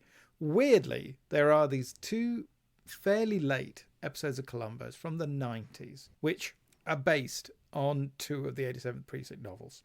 The horribly misguided So Long As You Both Shall Live, and the other one's Jigsaw, which is a much better book, and is in fact a slightly better episode, but not by much, because famously, So Long As You Both Shall Live becomes an episode that since been used, of course, for a Bond movie, which is No Time to Die. It was a deliberate departure. It's the one episode which even Falk made fun of. I don't know if you ever saw it. There was an episode of The Larry Sanders Show, right, where he appears as himself. And it was a mock talk show format. And he appears in that sort of saying, well, yeah, we just did this unusual episode of Columbo and, we're not sure how people are liking it, sort of thing. So he knew damn well that it was a departure, because it's not an inverted mystery. It's just somebody kidnaps someone at a wedding and they have to get them back. And that's the entire plot. And it's just horrible. Did you spend the evening with this man? He had some stuff that I needed to fix really bad. Shut your trap! Shut yours! What were you doing before you came here? Drinking beer. He gave you this? Yes. Can I have it? Book him. So as I understand it, Falk, being so central to Columbo as Columbo, does what a lot of people do, becomes executive producer, and he starts putting in script ideas and things like that. And he's like, well, who can we get to write some of these? Who's the best mystery writer? And someone says, McBain? And he goes, all right, get some McBains. And I think also, I don't know how clear-cut that is, because Peter Falk had appeared in the 87th Precinct TV series in the early 60s, as had some other people who turn up in Columbo later on as well. But essentially, that's what happens. And so they buy a couple, and they don't bother going, well, how do we make this a Columbo episode? How do we put Columbo's most significant trait, the inverted mystery? How do we fit this script into that? They don't. And it's just so weird. I mean, I'm looking at my notes about Sadie, when she died, could have worked really well. Yeah, absolutely. Sadie is almost a Columbo episode, and I have written elsewhere in my notes, why was this not made into a Columbo episode? I've written, so my quote from my little thing about Columbo No Time to Die, I've written, this adaptation in particular varies so far from the series norm that it is in fact quite a good adaptation of an 87th Precinct story, but a dreadful episode of Columbo. There's no corpse, no murder walkthrough, no dogged pursuit of an individual. It's just Columbo at a wedding and having to deal with a kidnap. And they get him to use a gun, which he shouldn't do. In fact, and there's my note. Quite what led Falk to select these two stories in particular will never likely be known. Sadie, when she died, would have been perfect for a Columbo adaptation.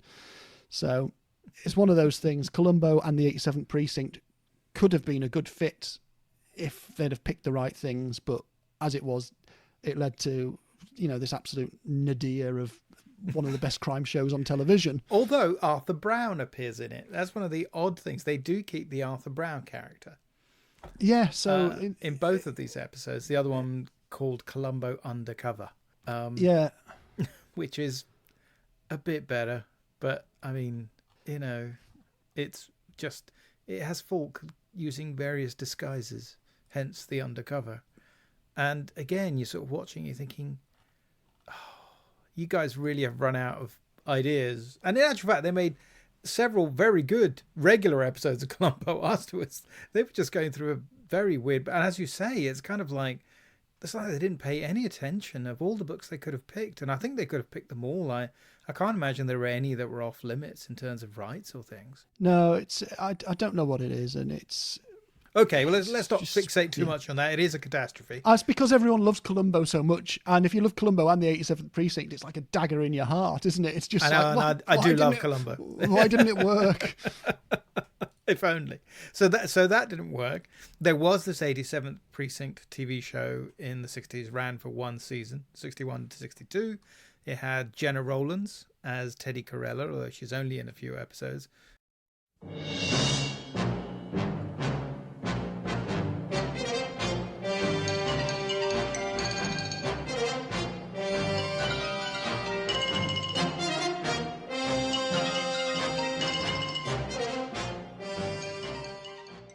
Robert Lansing, who was, I think, okay as Corella. I'm quite fond of him.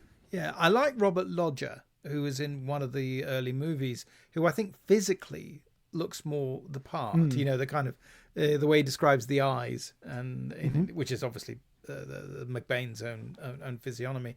I think Lodger fits that even better. Admittedly, as a persona, you can see perhaps why he would not be the one you want to play Corella in a sort of long-running cop show.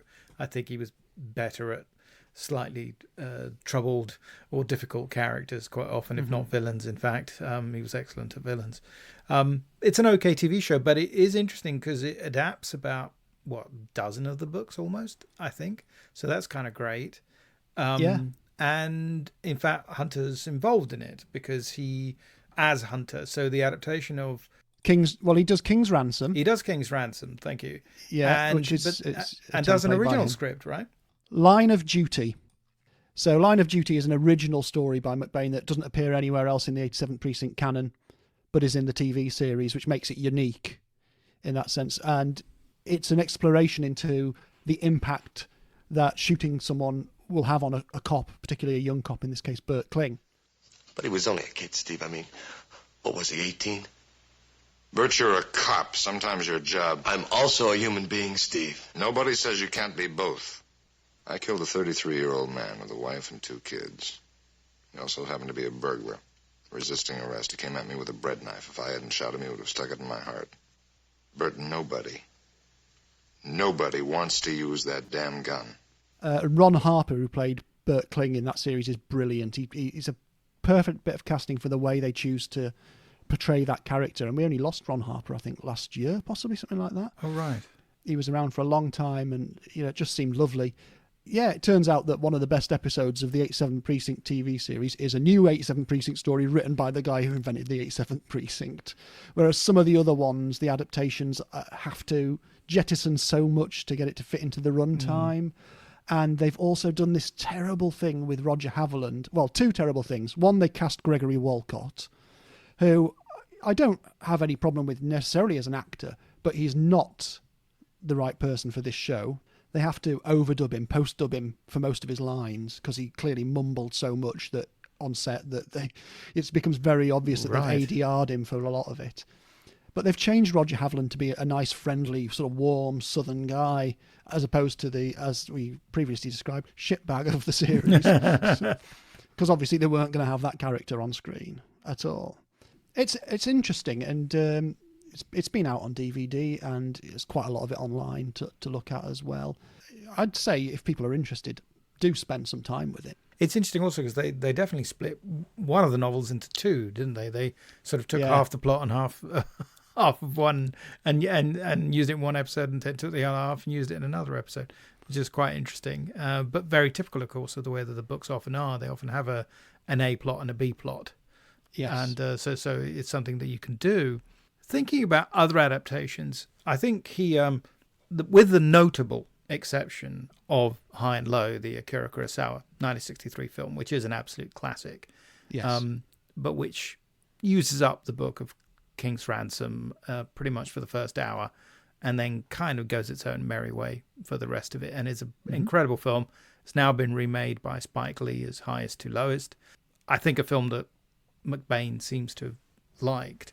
But I think you've pointed out that he kind of complained that not only were there other shows that were kind of using up his own approach, but that his own adaptations weren't ever especially faithful or successful, whether as a series or as one-offs. And I mean, I think the film of Fuzz, which has Yul Brynner as the deaf man and Burt Reynolds as Steve Carell, and actually I think Reynolds is pretty good casting as Steve Carell, actually. I think in terms of his kind of overall physical appearance, I think he suits the role. He's a decent enough actor. The persona's a little different, obviously, but it works. Tom Skerritt's quite fun in it, but they do mix and match the characters a bit. They change the characterization. Hunter did the screenplay. And again, it's one of these slightly odd things where they ended up shooting it in Boston. Yeah, it was quite a journey to get it to the screen. Yeah. So, and it could have been shot anywhere for quite a while. It was have been in LA at one point, I think. I think De Palma originally was going to direct it. Yeah, it sounds mad to say that when you've seen Fuzz and it's this sort of hijinks comedy police thing, and then think it's De Palma was going to do it. He was known primarily for comedies at that point. Yeah, I suppose so. He hadn't done any of his Hitchcockian pastiches yet. Things like Hi Mum and Getting to Know Your Rabbit. There were all these kind of anti-establishment type satirical comedies.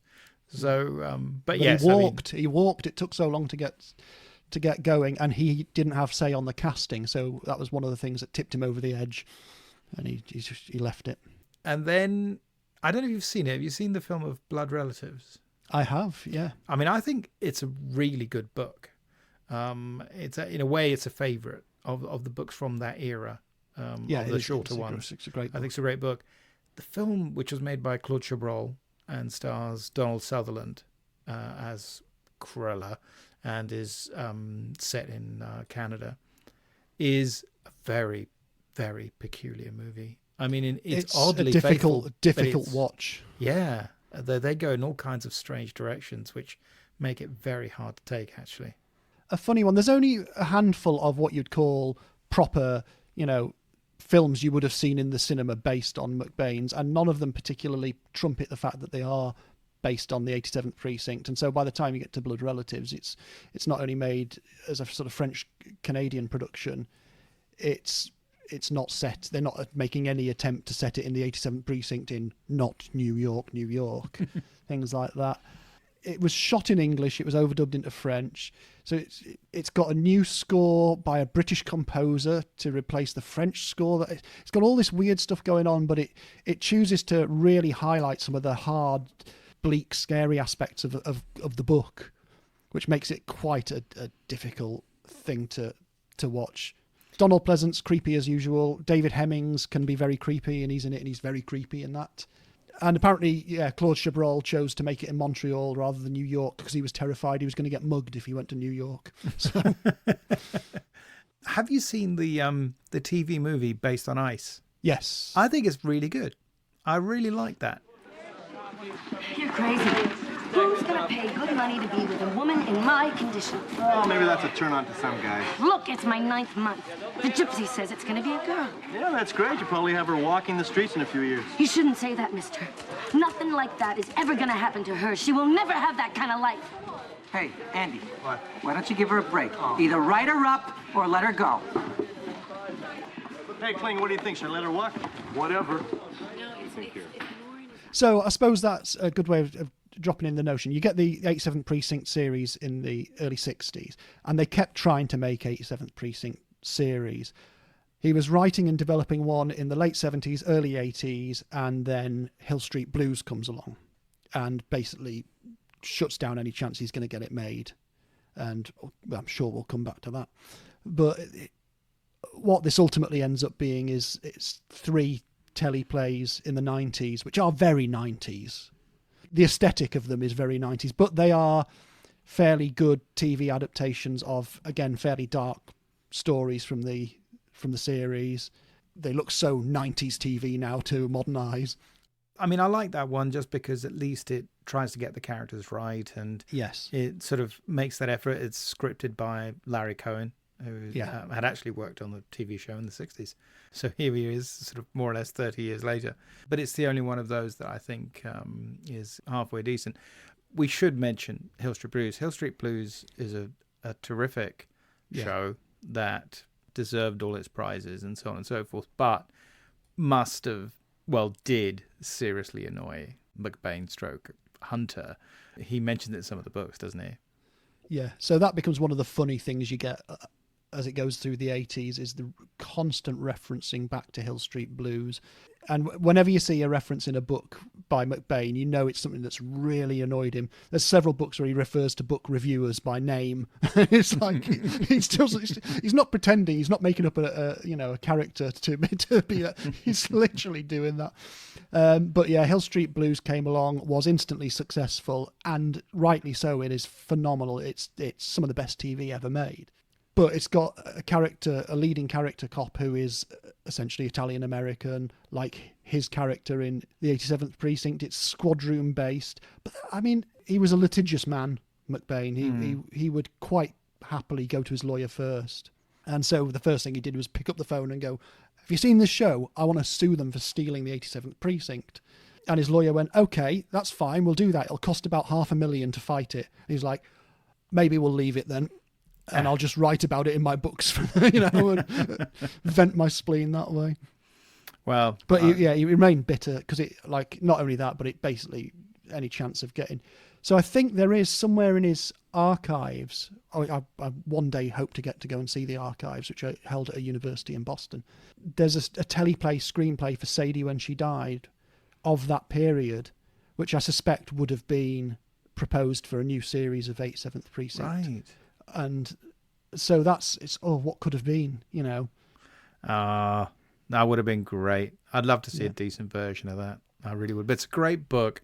It wouldn't be the right place to start. It's a great place to end, maybe, but it's a fantastic book in the series. It is kind of my favorite. I have lots of favorites, but that's sort of the one that I think stands up the best in a way, because I'm not sure. I mean, how do you feel they now stand up? I mean, the most recent of them is 20 years old. The oldest of them is a lot older than that. We're looking at a series that next year is going to be 70 years since the first one came out. How do you think they stand up? The advantage of it now for them is that they are time capsules of the period in which they're written. And that's really interesting. The 50s ones particularly, because you're talking about a time before so much of the things that we're used to as mechanisms in crime stories existed. So regular use of radio systems between cars and policemen don't exist in those stories. The Miranda Escobedo rights don't exist in those stories. And so they very much feel like they're picking up from the 20 or 30 years before them, whereas you start to get through and then you start to see these things coming in, you see the impact of them. So you get a really good history lesson, and that's definitely to their favour, to their advantage as a reader now looking back over them. As long as you understand that, I don't think you'd go far wrong, really. Where they fall down is, as you get into the 80s, his use of sex as a mechanism in the books becomes so overbearing that it starts to become very much like this is gratuitous at this point. And like I say, this is a man who spent most of his time thinking about sex. It's very hard to read now because you would not describe, every time a woman walks into a scene, you do not describe their shape.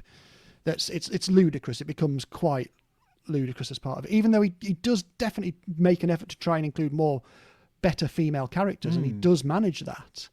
It's a tricky thing, and I think that's where you start to see it fall apart a little bit, for me anyway, and that's where it suffers.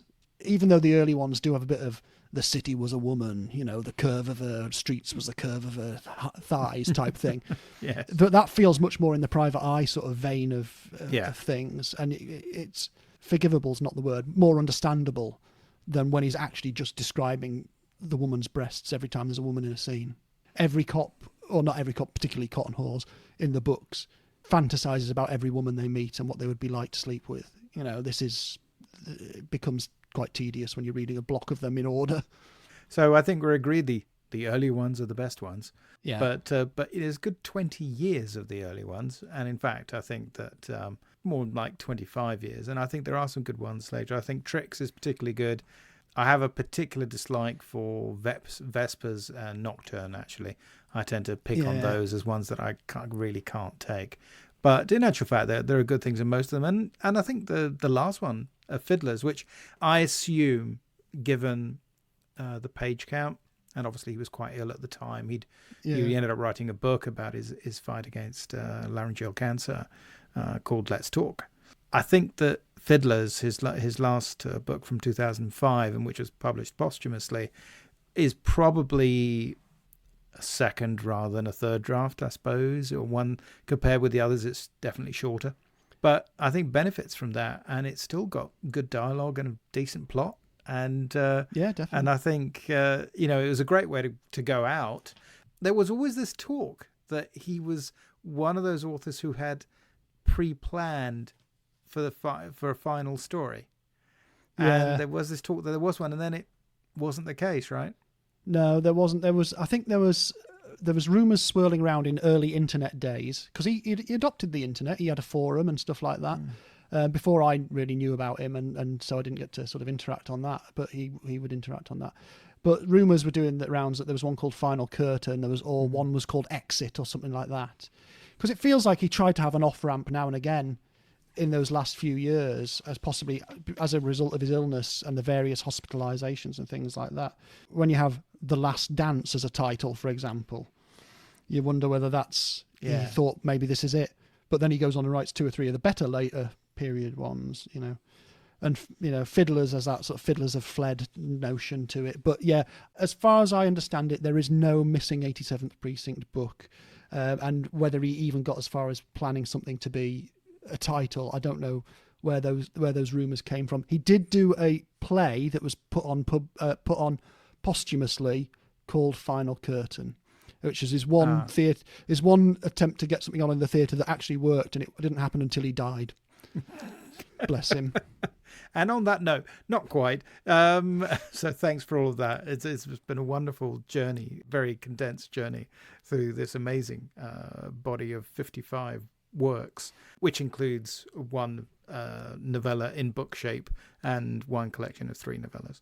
I was going to ask you quickly if you wanted to make a recommendation of either a noirish or hard-boiled film or book that you'd recently read that you might want to recommend. Yeah, I was looking through what we'd been watching recently, because we very often put film noirs on, and because you can buy those lovely sort of DVD box sets quite cheap of a lot of the classic sort of ones that have some of the noir, some are just straight down the line PI type things. But what we had been doing is watching quite a few Kurosawas.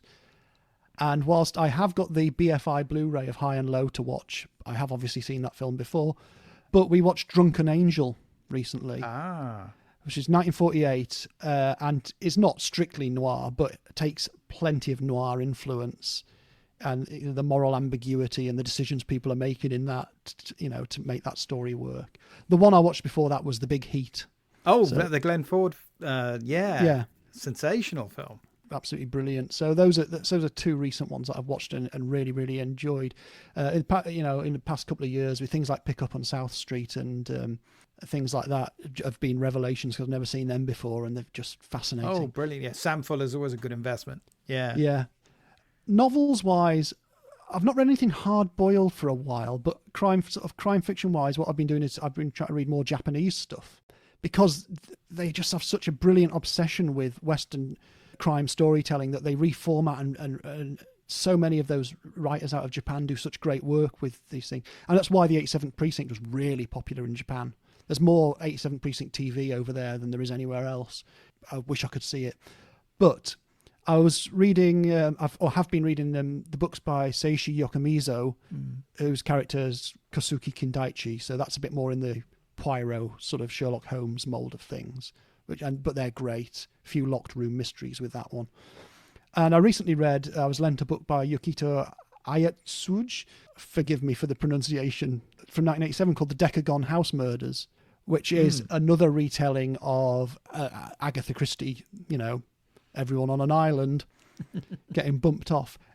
And it's a phenomenal book. I read it and I got to the end. I said, this is unfilmable, because if you film this, I cannot see any mechanism in which this book can be made into a film, because it would instantly give the plot away. And I said that, went on Wikipedia, and a film of it came out in 2024 in Japan. So there you go. What do I know? You've got to see it. Oh, come on. I know. I really want to see it now, and how they've done it, because I hope they've made a good mechanism of it. Well, I've got to read that now. Okay, I'm going to look forward to that. So do you think you might come back to doing a few more McBain podcasts for your Hark series? Have I inspired you? Yeah, I do love it, and I do love the fact that I've done all this research. I've got much more research now than when we were doing the series. The idea is that I will eventually write an 87th Precinct, a book about the 87th Precinct and McBain. I have some biographical details of McBain that aren't, I don't think, particularly well known or haven't been sort of put together the way I've done it so far. Hopefully I'll A, manage to get that done, and B, get some more Hark, the 87th Precinct podcast episodes out, because there are plenty of films we haven't looked at. There's more of the TV series from the 60s I'd like to look at. And, I appreciate our adoring fans have been hanging on for this long, desperately refreshing their feeds since 2022 to see if we've turned up to... Well, that's right, Paul. Get your finger out. Come on. Yeah. The irony was the very last episode we recorded, the bonus episode after the last book, it was the first time that the SD card in the recorder cut out by the end. So literally it just stops. It just stops flat. And that was it. And so I stuck in a record scratch sound, and that's how it ended so far. So it's a sign. Yes. Well, definitely on that note, thank you so much for joining me. And I look forward to reading all your forthcoming McBain and 87th Precinct research. I can't wait. That sounds marvellous. I shan't hold you to a publication date, but no. do it for us. Well, publishers, get in touch and make me do it. Excellent. Yeah.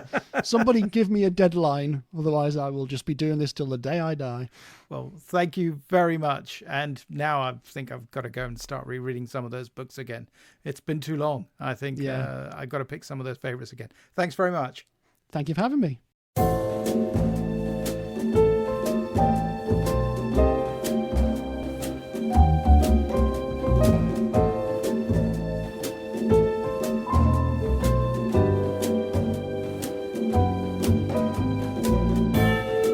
You have been listening to Tipping My Fedora, the show about all things noir. It is produced for Castiglione Publishing by me, Sergio Angelini, and our theme tune is by Petar Milinkovic, whose work is available through Tailkeeper Music. All audio clips are the copyright of their respective owners, and used under fair dealing and fair use exceptions solely for the purposes of criticism and review. Please subscribe to Tipping My Fedora wherever you get your podcast fix. And it would be great if you could leave ratings and reviews about the show at Apple Podcasts. Be seeing you.